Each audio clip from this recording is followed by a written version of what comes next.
Well, hello. Welcome to some DIY time with Aunt Angel.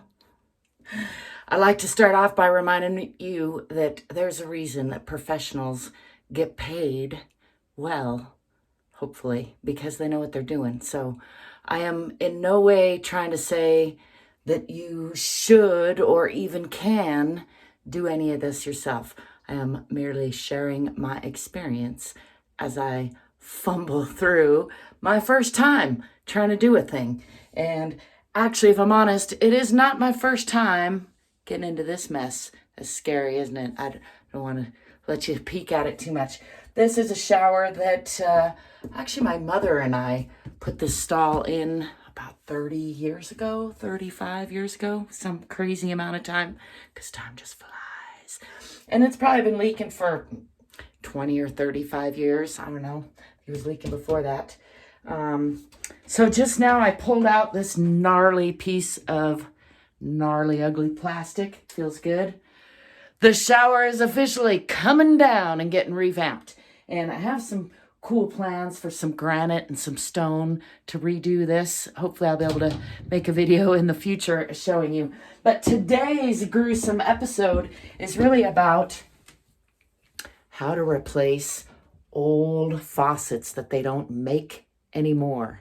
And step one is you can try to, I'm going to just pull this out while I'm talking to you. You can try to pull them out and find a replacement. And sometimes you get lucky, and I have. Actually, on the other side of my house, I have another bathroom, and there I almost got lucky several times, but what I ended up doing was rebuilding a very old one. So that is a possibility. But as you see, all this clearly needs to come out. It's gnarly and nasty and get rebuilt. So I'm going to just be pulling it out. And what I'm looking for, though, is a way to remove this old guy. And I've looked online, haven't been able to find any. I've tried with I've put the WD-40 on it, and I've tried taking the wrench to it, and I have not had any luck. So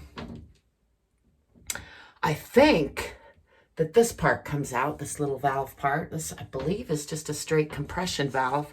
I'm seeing that even though this is rotted out, I'm going to have to go get my saw because some of this is cement board that is not giving way as fast as one might think for as rotted out as it is. You know, for 20 years of dripping, even though it's gnarly and nasty and rotting, it's kind of amazing how well things hold up. Anyhow, what I'm going to have to do most likely is take apart this whole copper piping. Maybe use those new Sharkbite things and put in a whole new system. Maybe be able to thread something onto here. But basically, demo time. And I wish this was more helpful. I was really hoping to get in here and find the magic way to take these out. But I guess at this point, it's just a demonstration of how there's a reason that people get paid well for plumbing, and you should appreciate your plumber because believe it or not, all of these fixtures, and there are many, many different kinds, and especially you get into the 35-year zone, they don't make them anymore. They are all specific to the brand. The threads all vary. Anything you find that says universal is going to be very temporary, like on a handle or something. It's always best if you can find match the brand name to the brand name, which can be tricky when you're dealing with old stuff. Anyway, I'm going to finish pulling this out. I'm going to see if there's any way to get behind this with the wrench. And I'm actually going to take pictures of this and go down to my friendly neighborhood plumbing supply shop. And that's another tip that I can give you. If you find a good one where they're friendly and you're not a pain in their butt, but you go in there humbly and ask for their help, often they can be extremely helpful. So I'm going to go in there with that idea and some pictures of what's going on here and try to get this fixed up today because I have to leave the water off as long as I have all this undone, and I'd like to turn the water back on. I'm going to go wash my hand because it's not feeling very friendly after touching all that mold. It's dry in there, surprisingly. Anyway, remember to wear your masks and take better care of yourself than I'm doing.